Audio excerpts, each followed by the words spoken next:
It's all about underpriced attention. 21st century. There is so much to understand. Hold on, no. Entertain, educate, and inspire.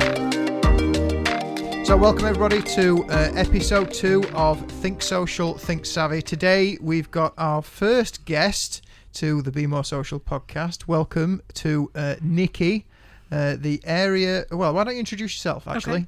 Wait a minute. well- I think we need yay, it's Nicky Thomas. Shall we do a dramatic pause? Apparently I'm very good at that. And then do we do the applause now, or do we do it when it's like post-production? I think she needs more of an introduction and a round of applause and a clap. So Nicky, Needs please. to be a bit like, whatever they on radio, they always do that kind of like random people at the Okay. echoey clapping Okay, at the so background. shall we try again? And I'm regional director. No, we've done it now. Okay, so this is Nicky Thomas, and she's Regional Director for B4B. Hello, Nicky. Hey. See, now you just left me to do it. I hate you so much. Good afternoon. I'm delighted to be here. Tell us what you do. What is it? What is it you do? So I am, as Ben says, Regional Director for B4B Networking. And we offer meetings, referral marketing style meetings for businesses of all sizes, although it's mainly for small to medium-sized businesses. We facilitate a meeting for people to come along and grow strong and proactive relationships with each other in order to help each other grow their businesses. And we have meetings in Doncaster, Grimsby, Gainsborough, Hull and Beverley at the moment, with plans for future meetings coming in 2020. Wow, that's a lot. That is a lot. Yeah. It is a lot. It's a bit like spinning plates, trying to keep 6 meetings currently running at the level that you'd like them to run. It's quite hard work to keep the momentum going and to keep the enthusiasm going. But having said that, I have some brilliant members, some fantastic people across all of my groups. I only like to work with nice people, hence why I work with you guys. Yeah. I was going to say, why did you invite me then? So I have some amazing members who, and networking is successful by the sum of the people in it. And, having a group of people who genuinely want to help each other in a room, bringing guests into that room, they want to be part of it too. So That's a valid point, isn't it? Having meetings with certainly people that want to be there, you know what I mean? And it's not easy, is it? Having the culture, in fact, that's what it is. It's having the culture that you've created inside those various meetings that you've got up and down the country. How do you maintain that? Well, you've got to have a presence there. You've got to, I like to think that I bring some of my personality to my meetings. And, you've got to lead by example as well. You've got to be seen to be somebody who does all the things that you're asking everybody else to do. You've got to be present. You've got to be consistent. You've got to be reliable. You've got to want to help other people more than you want to go in and just get things for yourself. If everybody goes into that environment with the intention of helping other people, they get something out of it too. So it is just about, making sure everybody in that room is getting what they need out of it, that they're well trained, that they understand why they're there, and, just giving as much enthusiasm as possible, really. Yeah, that's a good point, isn't it? Yeah, I think people go into networking these days and thinking, right, I think even some people just spy on various networking events. They know who they want to target, hope they go in, attack, move out and walk away with business, but it just doesn't work like that at all. You can see him as well. You can see them circling the room like vultures. They walk through the door and they're like, what can I get out of here then? And you can see them. And it doesn't, it's about relationships, isn't it? The sad thing is that those people think that networking is a sales activity when actually it's not. It's a marketing activity, and it's very, very much about building relationships. And we don't build relationships overnight. So having a quick chat with someone with a coffee and a sandwich is not going to get you any business. You've got to take it much further than that. And the amount of people who make the mistake of doing exactly what you say, circling around, having a quick chat with someone and thinking, I can't sell to you, moving on, forgetting that person is not one person on their own. They're part of their own network. And by learning about that person's network and learning about that person and who they are connected to, potentially there could be a ton of people in there that they could do business with, but they've discounted it before they've even started. So take it to the top for me then. So, if anybody listening to this wants to come to an event, what could they expect to see? So starting from walking in, what is the sort of itinerary from start to finish? So we have quite a structured approach to our meeting. It does have some open networking at the beginning and in the middle and at the end. So there is an opportunity just to chat to people generally. But we follow a process. Wherever you go in the world and to a B4B meeting, you will get exactly the same experience. It follows exactly the same structure. Doubt that very much. You don't think so? No. Not in the Doncaster meeting. Not in the anyway. Doncaster No. meetings. No two meetings are the same. To be fair, wherever you go in a B4B meeting, it's a very relaxed and fun environment. So it is about laughing. It is about having fun. Because relationships are built in those kind of environments. You build much stronger relationships in a social environment. So it's nice to keep that part of it. It absolutely is. And joking aside, what I love about B4B as a member, I go to a couple of the Doncaster groups and try and visit as many as I can. The formality is only the structure. But what's nice about the place is that there's a lot of informality to it as well, so you can build relationships far better. I think that's what I've always been scared of. I don't really. Should I name names or? No, don't name any names. No, don't name any names. There's other meetings that are very formal that often scare me a little bit. You might look at sort of characters like myself and think that I am this, person that's really not bothered. Go out there, engage with people, but I'm not actually. I don't like those really kind of regimented, structured processes. But some people really thrive in a more structured environment. They like that environment. It's what works for them, and you can't take it away from other organisations. They do get the results too. It's just that different people need different environments, and so B4B offers the same process of being able to do referral marketing, but in a much more relaxed and fun and less pressured environment, which just does suit some people a lot better. Yeah, that's absolutely right. It's a lot more. The structure is there to keep you on track, but actually, you have the ability to develop the relationships a lot better, and it is for me a nice happy medium between the kind of very formal, very structured approach that some of them have, and then the obviously free networking that others have. There's a good kind of mix between the two. We do a lot of the same things. So, we do have an opportunity for everybody to give a 60-second presentation so that they can introduce themselves. I was going to say, because we didn't let you finish through that whole process, the itinerary. So you go in, you have your networking. So we go in, we introduce B4B, just explain what it is and why we're there and what we do and what we stand for, so that people understand, what the purpose of the meeting is. Everybody will get an opportunity to do a 60-second presentation. So that's an opportunity for you to tell the room who you are, what you do, why you're unique, talk about how you address a customer's pain points, how you fix that, how you uniquely fix that, and also tell the room the kind of people that you want to be introduced to, or the kind of people that you want to work more with. So if everyone does that, then after that, we then give a member an opportunity to do a 10-minute presentation.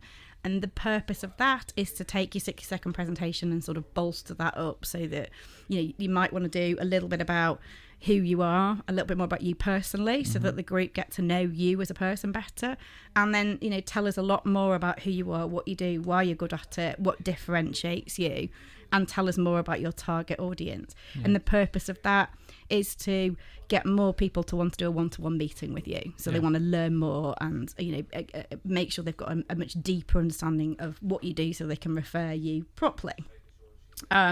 We follow that with a bit of a networking break, so people can chat again, hopefully set up some one-to-one meetings between them. Following that, we always award somebody in the meeting who has done the best 60-second presentation. So we have a little certificate for that. And then the person who's done the presentation, the 10 minutes the last meeting, gets to come back and do a short learning point as well. 3 to 5 minutes, just something that they feel the people in the room might find useful. It can be on anything. And then we get to the final part of the meeting, which is the most important bit, which is a formal contribution section. And that is where we get everybody in the room just to formally, we use a little referral pad, which is in triplicate. People can write on there, so they can ask for one-to-ones. They can pass referrals, pass leads, say thank you, do testimonials. So there's a very formal process at the end of the meeting that is actually setting up those one-to-ones, which is essential to the entire process. You're not going to build relationships by having a 6-second presentation and a quick chat with somebody. You've got to, take it to the next level. So one-to-ones are really important. But also, then you're physically documenting down what you intend to do, and you've got your bit of your pink slip to take away to remind you what you're doing. The yellow slips are recorded in the meeting so that we've got some idea of how well we're doing, and the white slip is given to the person that you're passing that referral to. So there's a real structure and purpose to the meeting, but like we said earlier, very relaxed, very it's fun, it's very informal, and allows people to get to know each other and enjoy the meeting. And a lot of people do. Most people say to me they look forward to coming to their meeting every fortnight. And I suppose that culture wouldn't be there because you have got that nice, warm, welcoming culture while still having that structure. But the culture wouldn't be there if results wasn't being sort of delivered. I mean, we've done really well, to be fair, out of the B4B. We have done really well, yeah. So we could bring anybody, a lot of people that we've got on the books to we could sort of pick that we've got or found through a referral, or actually they're an incumbent B2B member right now. And like I say, we've enjoyed the success. But again, that culture wouldn't still remain if success wasn't had. Nobody's going to keep coming just to meet and have a bacon sarnie and a cup of coffee and a chat if this time that they're giving up that they could be doing something else wasn't delivering them a result. And I think that's the thing, is that a lot of people run around doing lots of networking. They think they need to be all over the place and be everywhere, and the reality is you don't need to do that much networking. You end up just spreading yourself too thin and not really achieving anything from it. A good mix is to have a referral style meeting and a good open networking meeting, and use both of those with a few others dotted in when you've got time. If you can find those two things, then you can apply consistency to those two different types of meetings. And it's the consistency that's really important, because people say, I don't want to go there anymore because I know everyone in the room. It's like, well, you don't know everyone in the room. You recognize everyone in the room, but you don't actually know them. Have you actually had a one-to-one with them? Have you actually explored opportunities with those people? Probably not, actually. You just know these people and you think, well, I've been around the room, met everybody, that's it now. And you haven't. There's potentially a lot of opportunity there, but people don't see that. But you have to go regularly before people are going to go, actually, starting to get to know you, I'd like to get to know you a bit more. So too much networking doesn't work. You do want to be doing networking that's purposeful. We're all very busy people, and as we said, networking is a marketing activity. It has to be treated like any other marketing activity, which is that we work out how much we're spending on it, and including our time, and work out if that is viably providing us with any business, and if it's not the thing to be doing. It's true, everything's got to deliver some kind of return on investment. So in terms of like the natural sort of face-to-face networking that we do, how much do you feel that social plays a part of that in terms of, we always educate people. If you are networking, try and leverage their social profile as well. Make sure you connect with them, meet with them, so that they're seeing your efforts at the same time, so that you, at least if you can't in the physical every fortnight or once a month maintain a relationship, at least do it digitally. So, have you seen any sort of correlation or value in doing both? I think social media really, in a lot of respects, is kind of networking in the sky. Really, it's networking in the ether. We're still doing a lot of the same activities in social media. We are in a networking environment, face to face. The purpose of coming to a B4B meeting on a regular basis is to build your credibility. That's what we do. We're there to build our credibility. When we build our credibility, people start to have confidence in us, and they build trust in us, and then they want to open up their customers to our customers, and we can, we provide sustainable business. On the social side of it, you're kind of doing the same thing. You are growing your credibility. You are showing people that you're an expert in what you do. You are helping them to, give them hints and tips on how to improve their own networking, showing them, how things are working, what works, what doesn't, so actually they overlap completely. They actually bolster each other very much. Either way, it's still a continuation of building relationships, isn't it?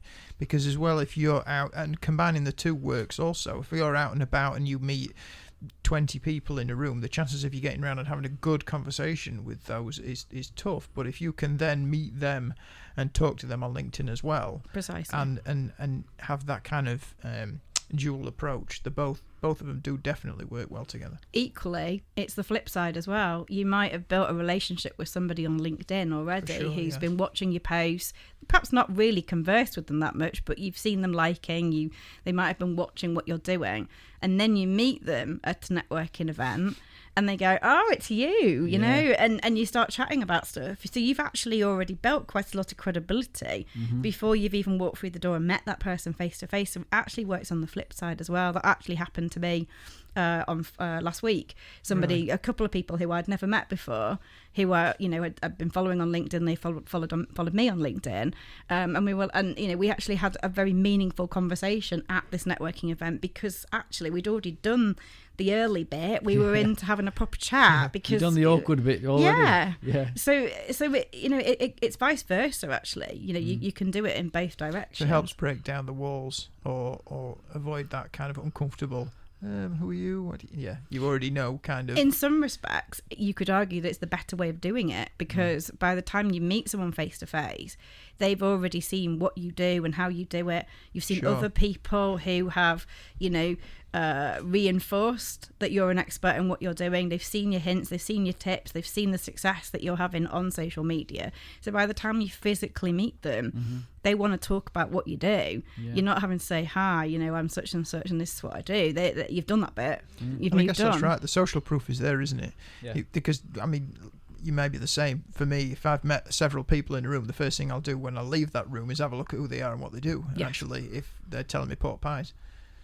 Yeah, and it's going out and meeting people in a face-to-face environment is a great way to grow your network, because you meet lots of people that you can link in with. So it's useful from that perspective, because then you've got to, even if you didn't really speak to them much, they'll then see your posts, and hopefully next time you do see them, you're going to have a completely different conversation. I think you're right. I think you build a more solid relationship if you go out and meet them. If you're going into a genuine networking environment, you build a stronger, maybe quicker, more solid relationship with somebody. And then, I really shouldn't say this, but but he's going to anyway. I'm going to anyway. I don't know where this is going. I'll hold my breath. Yes, I would. But Ben often used to say, he used to come to me and he said, I'm networking today. I'm like, oh yeah, okay, good. He went, is there anything that I should know before I go? Like, no. What do you mean? He says, well, at the networking event, I'm going to be seeing this person, that person. I just want to make sure you've done what you said you're going to do before I walk into that environment. You know what I mean? And I'm like, of course I have. Why wouldn't I? But again, that's what I love about it, because it in some respects, it educates you, or teaches you to be better at business, to be good, to be, do what you say you're going to do, because you're going to be meeting that person the next day or the next week, So you've got to be sort of pulling your socks up and making stuff happen, because you'll very, very quickly fall out of favour if you're not doing what you say you do. And actually, that goes back to that whole idea of trust. It takes a lot to build trust in a relationship. There's a lot of steps that you have to go through. It isn't something that's done overnight. But equally, if you have a drop in credibility, it really seriously impacts the level of trust someone has in you. And to regain that trust is a lot harder, because I talk a lot to people about even just things like how you speak on social media, things you comment on. Things that you say on social media can seriously go against you, and people think, "Oh, I'm not sure about you. You said you did all these things, but then you go and do something like that," and straight away people are kind of backing off you. Yeah. You can go to all the referral networking groups in the world, but actually, if you've knocked someone's confidence in you, they're not going to recommend you. It takes an awful lot of confidence to say, right, here's one of my valued customers. I would like to refer you to them because I think that what you do adds value to them, and therefore I'd really like this relationship to happen. But I've got to know that when I hand that person over to you, that you're going to take care of them, because it could seriously impact the relationship I have with that customer. Absolutely. And so, you know, I think people misunderstand just how far down the process you've got to be till you get to that point. However, if you do it and you get to that point, you've got this sustainable pile of business coming to you all the time, because if you can open each other's customer base to each other, that is a sustainable, continuous process. Of course it is. But you've got to be completely confident in that process to be able to even consider it, because it could damage your business if you get it wrong. So do you have any tips for anybody out there who wants to sort of go networking? They've just set up in business, or they've been going a while, they're gaining in confidence themselves, so they're going to step out into the whole networking environment. How do you approach people? How do you speak to somebody? You know, how do you present yourself in the 60 minutes? You know, I think to myself, I can't get all that out in 60 minutes. No, I need more time. 5 minutes. Give me the 10 minutes. 60 seconds, you mean? Oh, 60 seconds. You're right, you 60 can't minutes. get all that out in 60 minutes, to be fair. I struggle with 60 minutes, never mind 60 seconds. Could you imagine how long the meeting would be if everyone had 60 minutes? I know, I'm sorry, I mistook. What advice would you give me then, seeing as I have to do it in 60 minutes? What advice would you give me? This could go so many ways. Listen, I'm just saying, that's just me. I don't. You know, I know you can get done in 60 seconds. I'm just saying, I struggle. That's you're going so just a totally different direction. I struggle. So, what advice would you give me, just to sort of keep it down, keep it precise, keep it on point, and try and get that value across? So, what I always say to my members is to plan it and practice it and rehearse it. A lot of them don't. Some of them do. The best format is to spend a little bit of time saying who you are, and then talk about what your ideal customer looks like, what's happening for them, what's going wrong for them, what pain points have they got, what needs fixing for them. So I might say, you know, my target audience might be people who can't get to breakfast meetings, struggle with a weekly meeting, struggle with the pressures and targets of some networking meetings. If I meet people like that, immediately I can then tell them how I fix that uniquely. So my meetings are fortnightly. They're at 5:30 or 10 o'clock in the morning, and there's no pressures or targets. So straight away I've said, this is what my ideal customer looks like, this is how I fix it for them. And then I might then tell you a little bit about who those kind of customers might be. So in terms of who I want introductions to, so it might be that I'm particularly looking to speak to health and safety consultants, or, you know, virtual PAs or whatever. And then I might just finish off maybe with a little bit of a hook, you know. So I'm Nicky Thomas from B4B, making your business my business, or whatever it is. You might have a little hook, you might not. Some people like to start their 60 seconds with a quote. Yep. Or a statistic, something that just makes everyone go, you know, because when everyone's going around the table, you kind of like, you know, oof, you know, if you've got something that says, last week I saved a customer £10,000, someone's going to go, how did you do that? Yeah. You know, or, you know, this week the percentage of such and such is such and such. It might just be something that just makes you kind of go, oh, what's he going to say? Yeah. So, you know, something like that at the beginning is quite good. But if you can get that into 60 seconds, you can do quite easily. It's just a few seconds on each bit. But I've said who I am, where I come from, what the kind of people I'm looking to speak to, and what's going on with them, and how I fix it, and make sure that you finish off by repeating your name, because quite often people don't get it at the beginning. So always repeat your name at the end. That's a good 60 seconds. I have a question. So there's two different types of people, I think, that when people go round the room and do the 60-second pitch, there's those that iron out their kind of ideal 60-second pitch and then use that again and again and again and again. And then there's other people that it's different every time. It kind of highlights what they do, but it is different, and they try to be really creative about different scenarios, or this is what I've done this week, or this is something that's happened now. And I think it's kind of probably an ongoing argument to say, well, not necessarily an argument, but debate to say, look, which is the best way to do it? There isn't really. I mean, a good case study is quite a nice thing to do. You could just do your 60 seconds on that. You could just say, this week I saved a customer £7,000 and this is what I did. The customer came to me with this, I did that, the customer went away with this. That does all those things I just said. It tells me what their customer looks like, Sure. what was going on with them, how I fixed it, and how much money I saved them. So that's another way of doing it. And actually it's good, particularly in a referral networking environment where you meet everyone regularly. It's quite nice to shake it up with something different each time. Yeah. And actually what I do say to all of my members on a regular basis is your 60 seconds should reflect your marketing plan. You should have a marketing plan and you should know what you're trying to achieve in that marketing plan. So each month you will have maybe a customer acquisition target or something you're particularly wanting to achieve in that month. You should use that information in your 60 seconds because this is your team, this is your marketing team. Brilliant. They can help you achieve it. The thing is that I'm nodding. I'm not saying much because I'm just consuming everything in. And what you've just described is pretty much a pretty strong social media strategy. Do you know what I mean? Exactly the same thing. Like yeah. knowing your target audience, who am I going to link into every single day of the week? What am I going to broadcast? What is my inbound marketing strategy? Well, I need to identify my customers' pain points and tell them I know it. Wisdom Wednesday sessions, so many percentage of people do this and that. Literally. Case studies and testimonials as well. Oh my goodness me! Yeah. Literally, the two I feel so.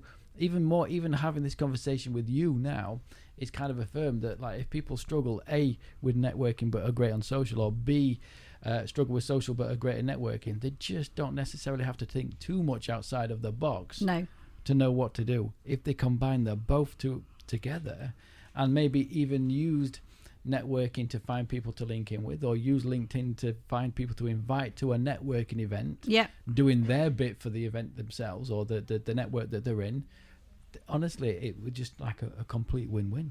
I know, and it's the same thing. You're constantly telling me about the importance of consistency in posting. It's exactly the same with networking. Consistency is massive. If you don't turn up a lot, people just think you're unreliable, and it's just, and in the same way that the algorithms, they see you as unreliable and they penalise you for it. It's exactly the same thing. It's either people or algorithms. Someone doesn't like it if you're not consistent in what you do. Yeah, and I tell people all day long, the algorithms are built on people's actions, nothing else.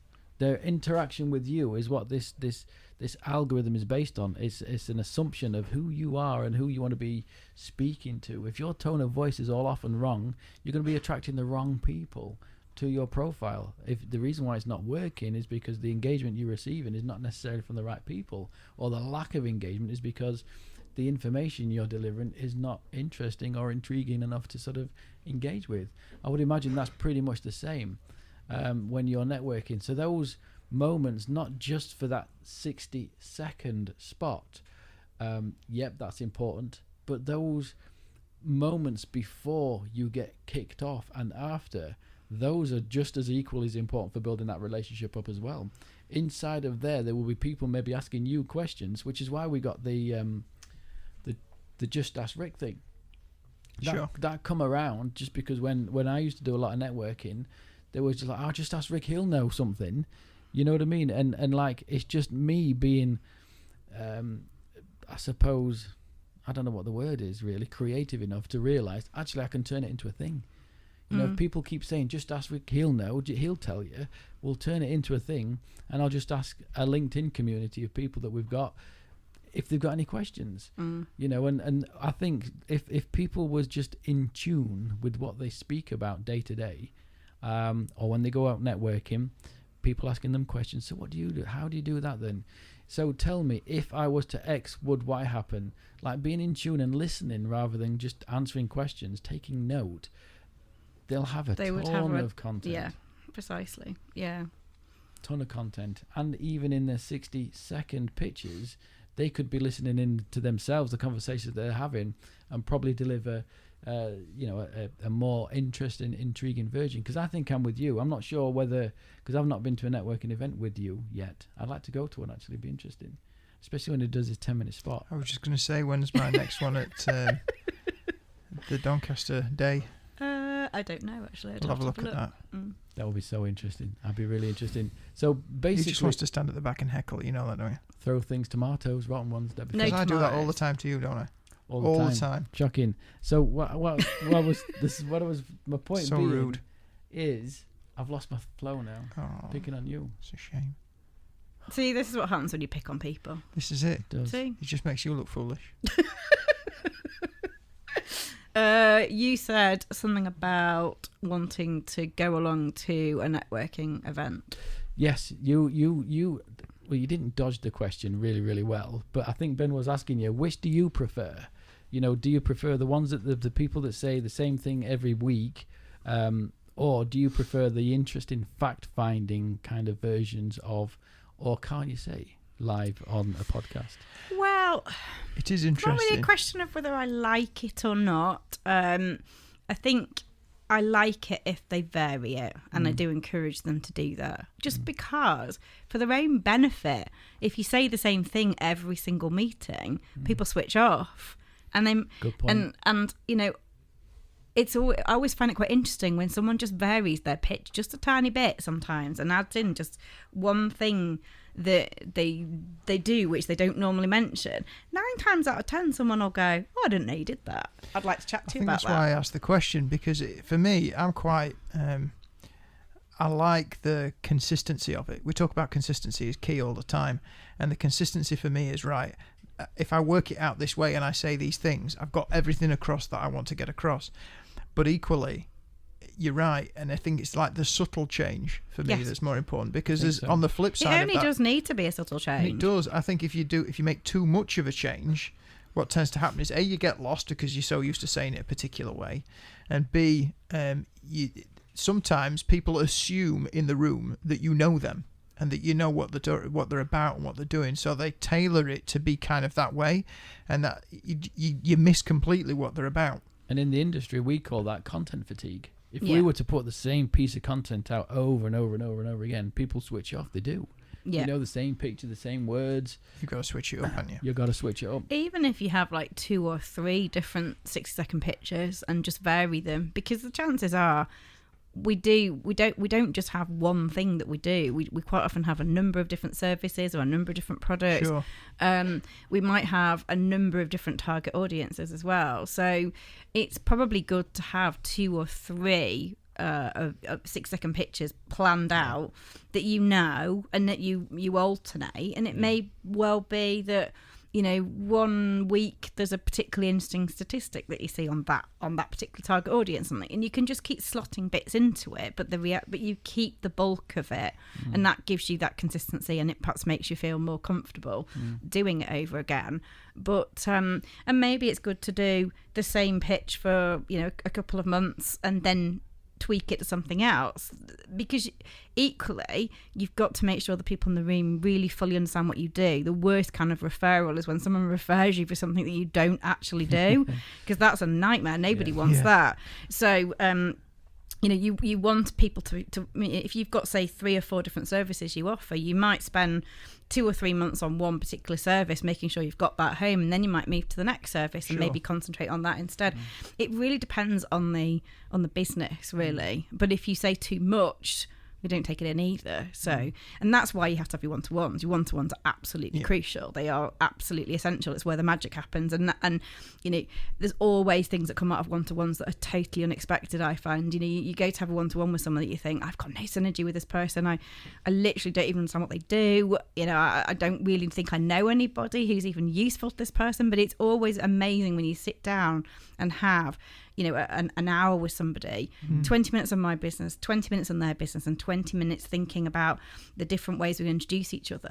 It's fascinating who they know, where they've been, and actually you find there is always some synergy somewhere, and there's always somebody you can introduce them to, or it gives you an idea for a guest who you might be able to bring along to the meeting and introduce them. It might not be quite as good as a full-on referral, but it's still a useful introduction for them. So just off the back of that, what's the most memorable kind of one-to-one that you've had? And by that I mean, sometimes you come across somebody and you think, you know them. What's like the biggest memory for you with that? Oh, goodness me. I don't know off the top of my head. I've met I met so many different people that have ended up, opening doors into all kinds of different places. I have a story from a member who told me that they did voiceovers, and they went along to talk to a member that they'd been kind of putting off speaking to because they didn't really know how they were going to get on with each other. Really? Who did some kind of, I think it was car parts or something like that. They had their one-to-one and, got to know each other a bit. And at the end of the one-to-one, a flyaway comment from this guy sort of suggested that he worked in radio. And they both just sat there and stared at each other and went, oh, that would be really useful, which then led on to some really, really interesting opportunities for that person. So it just shows you that the person you think you've got the least synergy with in the room and you put off having that one-to-one with could actually potentially know somebody. Because you never know what else somebody does, do you? No. It's like thinking about the people in the room that you might have a mortgage advisor that, I don't know, plays in a band in his spare time. You might have somebody else that races cars in their spare time. That all of a sudden it's like, hang on a minute, I never even thought of that, because all I know about you is what you've told me in that 60-second pitch. You So don't know who they're that. related to No. either. A lot of women. We were having to actually have a conversation about this at one of my groups the other day. We were talking about the women's networking versus not women's networking. Sure. And a few of the girls in there were saying that they've been to meetings where a guy's come up to them and sort of said, so what do you do? And they've just gone, they said what they did, and they've kind of gone, all right, okay, and just walked away. And it turns out that actually this particular person who was telling the story had a partner who actually looks for those kind of people all the time to work with, but because he didn't make the effort to say, he just went, oh, you're in an industry I don't care about, and walked away. If he'd had that conversation, it turns out she could have given him a massive piece of business because of who her husband is. Wow. And that, it's those things that people, they don't get that. If you don't have the one-to-one, those things don't come out. Sure. Who are you married to? Who's your brother? Who's your cousin? Who's your neighbour? Who do you meet at the school gate? Who do you play golf with? All those people are part of your network. Your network is enormous when you start thinking about it. And all those people are what we're trying to tap into. And I think that's really weird. I think digitally now, you know what I mean? The way you're explaining that is exactly what we've been preaching for many, many years. So how important do you think networking is to social then? I think they go hand in hand. I think they support each other. I think they're just an on and offline version of each other, really. We're doing the same things. We're looking for consistency. We're looking to prove that we're good at what we do. We want to get our messages out there. We want to educate our market, to help it be better and be more purposeful. And, we're looking to grow our businesses and help each other grow our businesses. We can introduce people the normal way in networking, but one of the things we do talk a lot about in B4B is a good way to actually help each other out as a business is to actually like and share each other's social media. So, and it's one of the things I use in my own pitch quite a lot. I go into B4B, I don't ask for any particular business. Sometimes I'll ask for contacts in particular categories that I'm looking to fill. But most of the time, I ask the guys to like or comment or share my social media because in doing that, they're helping me to get more people out there, which I in turn can bring more people into them. Yeah, I mean, that's what I would say. It's like having those advocates, having those personal connections, those personal interactions with somebody that you can see the whites of their eyes, to term a phrase that you like, and shake their hands, meet them, have a coffee with them. But you create advocates of them. So that when you do post something and you do broadcast, they're like, oh, that's from Ben. I'm going to support that and engage with that specifically because of the relationship I have built with Ben. And you get access to their networks because you might be going about your day-to-day not really knowing what assets that you have aside to you. You may know of somebody that might need something if they specifically ask. But, I might need a service that I'm not really engaged with you yet. But because you are continually engaged with my content, because of the nature of social, being introduced to your network all the time anyway. You know what I mean? So you're adding sort of value there. So, I couldn't have put it better myself. So thank you very much. It's a really what do good you answer. think is, from your experience, what do you find is platform, the social media platform that you kind of get the most out of, I guess? Currently, it's very much about LinkedIn for me. Okay. My target audience is mostly in LinkedIn. Okay. It's also the best place for me to, my focus is to sort of develop myself as an expert in what I do, and LinkedIn provides the best opportunity for that, I think. I do get some engagement in Facebook, slowly getting some, but I know working with you guys that is something that we're going to be looking to do more of next year. Was that a hint? Well, it's been until now. It's just been about kind of the consistency. That's the one thing I've learned from you guys, is that I needed to be much more consistent in what I was doing and have a proper plan in place of what I was doing and keep to it. Something that I'm preaching to all my own members. So I know I have to do that, and I've found that has been very, very successful. So currently there, I do a little bit on Twitter. We have on a Tuesday evening we do B4B hour, which is an opportunity for people to kind of interact with each other from a B4B perspective. So all of B4B? Yes. So how many B4Bs are there out there that sort of could be getting involved with this whole B4B hour? Well, there's about 14 of us in the UK at the moment, but that's growing at the moment. There's a good 6 or 7 people, I think, looking to kind of join the UK team. But we have a very surprisingly huge following in the Czech Republic. Really? And Slovakia. Wow. It's enormous. It's a massive, massive business out there. Huge. Absolutely enormous. And so, and we also have we're in Australia, and I know there's a few other countries coming on board. We're also in the process of setting up in Spain as well. So B4B is quite a big organisation. In some areas of the country, we've got, bigger contingents of people who've perhaps been around a bit longer than some of us have. But it's growing massively. And that's brilliant, because it means wherever you go, there's always an opportunity to enter into a room of people that might not know who you are, but there's some familiarity and some credibility, I guess, if you are a B4B member of Doncaster, but you're down in London, for example, and you want to network in a B4B group down there, or you're in Manchester having meetings. It's good to tie other stuff in. Yeah, and I think the great thing is that despite the fact that there's a number of different regional directors all coming from different backgrounds, because the format of the meeting is identical, and because a really important part of what we do is about being welcoming and informal and fun and all that sort of stuff. Plus, you've got a room full of people who've been well trained. They know why they're there for a purpose. You're going to get something useful out of that meeting, and you're going to be very warmly welcomed, into the group.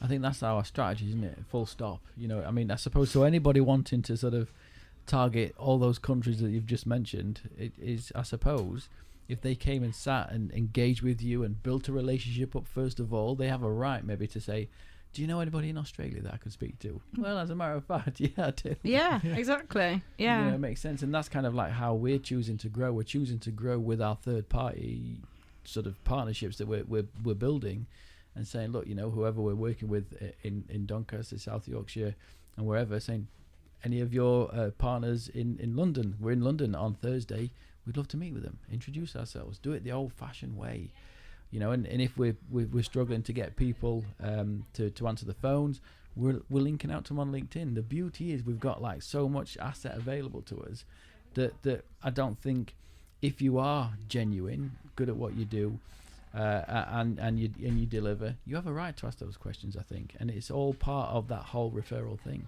Them saying, what you're looking for, I'll help you get there.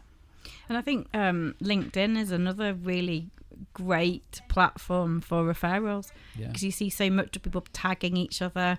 Even if you can't provide a referral, a big referral to somebody in a group.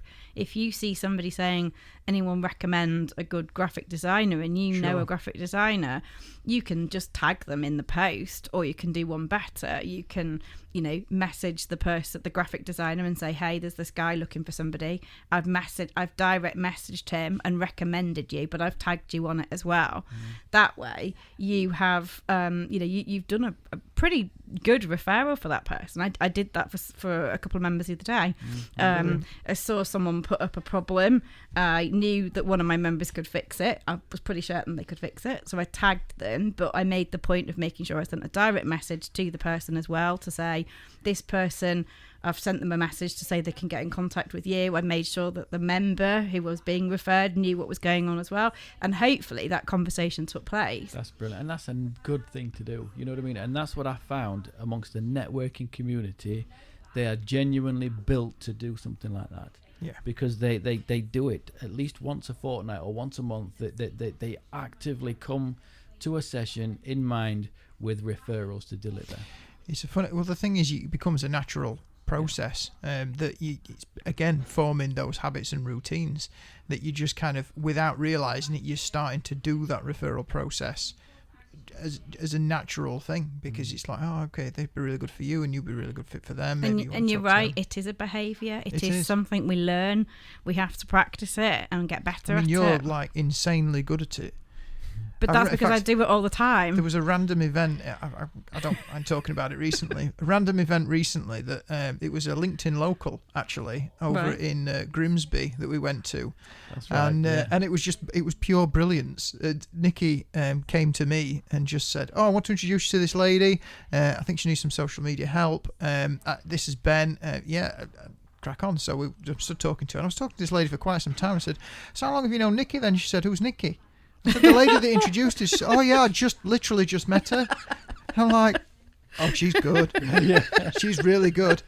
He was like, hi, I'm here. Kiss, kiss, bang, bang. There's Ben. Off I go. I'm like, okay, Benjamin.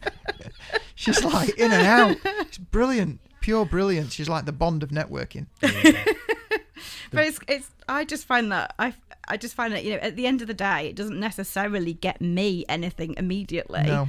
It's banking all this stuff. But at some point, someone will remember what you've done. And when it comes to it, someone's going to go, actually, I know someone who did that. They did me a favour. I want to do them a favour back. And it's not about doing it for the favour. It's, it's nice to feel like you've been able to introduce some people. I did actually introduce quite a few people in a very similar manner in exactly that same event, actually. And that's... And I like that about LinkedIn Local, because you get to meet people that you don't always normally meet in normal networking circles, because the purpose of LinkedIn Local is to bring people, is to just go and meet face to face the people that you talk to on LinkedIn. And they're not necessarily the people that you meet in networking circles. They could be literally anybody that you just happen to have met on LinkedIn. Yeah. Somebody who's just followed you, or somebody who's just connected with you. You've probably never met them and barely know anything about them. But if you invite those people along to a LinkedIn Local, which is incredibly social, no real purpose apart from to just get to know some people face to face and build some relationships. Sure. It's non-threatening, so actually people who perhaps don't normal network might come down and have a drink and meet some people and have a chat. Is there somewhere you can do that in Doncaster?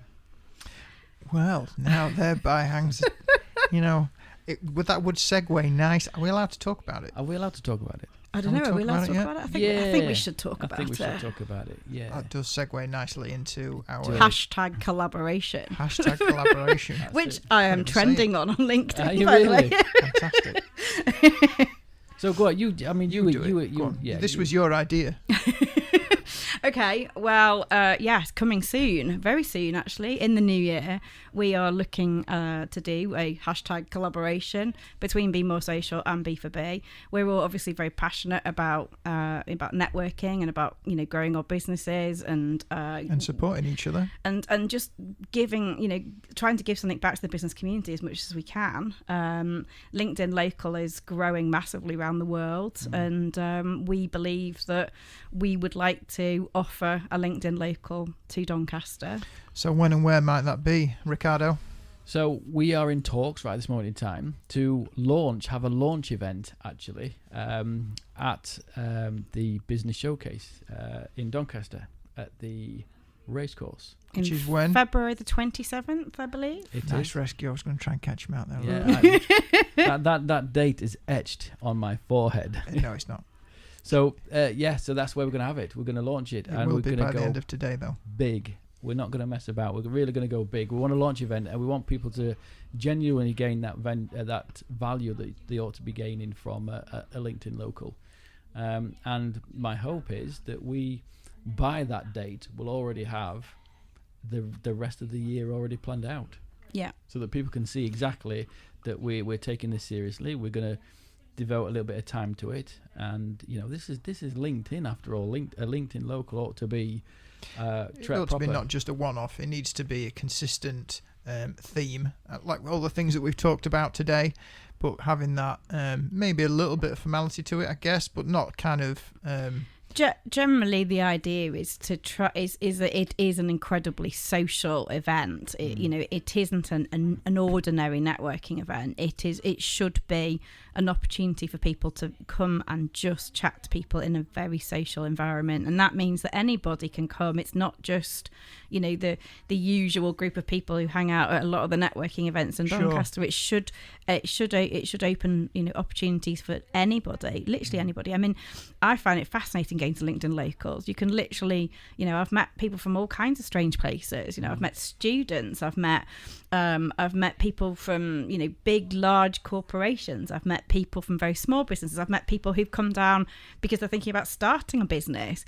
So what it needs to be is an opportunity for anybody in the business community, or not necessarily in the business community, even in the educational, any of those people, anyone who taps into LinkedIn in any way, shape or form should feel that they can just come down, have a drink and chat to some people in a very social environment. No selling, no